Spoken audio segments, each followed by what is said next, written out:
सुख है, तो क्यों हम उन भौतिक सुखों में सुख मान करके, और जो हमने पहले त्याग करके इस भौतिक सुख को पाया है, इस भौतिक सुख में अभी मैं अगर सुख मान लूंगा तो आगे दुख का इंतजाम होगा।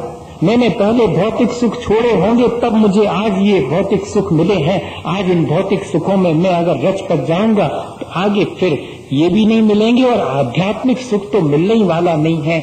अगर भौतिक सुखों का त्याग कर देते हैं तो मुझे आध्यात्मिक सुख मिलता है, और भौतिक सुख तो रिंगन की तरह मिल जाते हैं। क्या कहते हैं उसको कि जब हमने धान की खेती की चावल के लिए तो पुआल तो वैसे ही मिल जाएगी।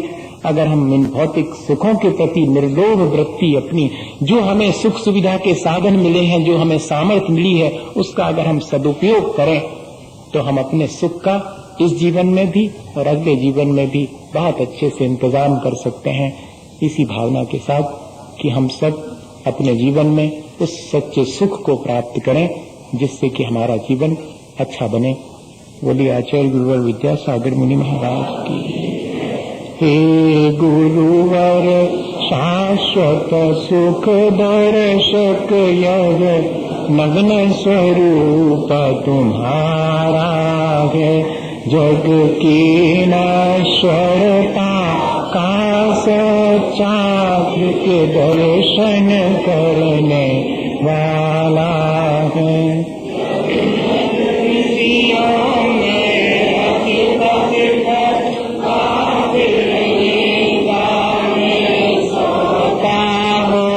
अथवा वह शिव के निष्कंटक पथ में विषकंटक बोता हो निसाता सन्नाटा बन में बनचारी चरते हो।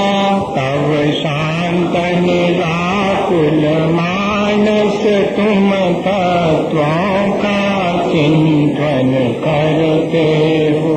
करते तप से नदी तट पर तरुतल बरसा की झड़ियों में समता रस पान किया करते सुख दुख दोनों की घड़ियों में। अंतर ज्वाला हरते बाणी मानो जलते हो फूल जड़ियाँ।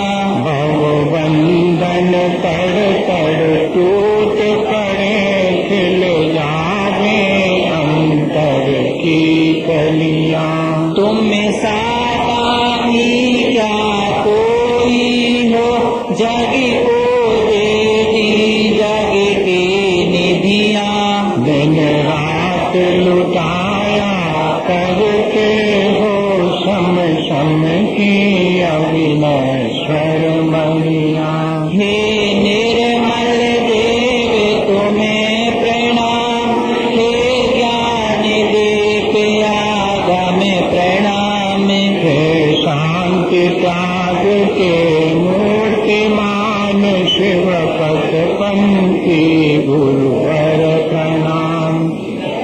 विनाश विको ज्ञान के प्रकाश विको आपा परिवास वे भानु से बखानी है।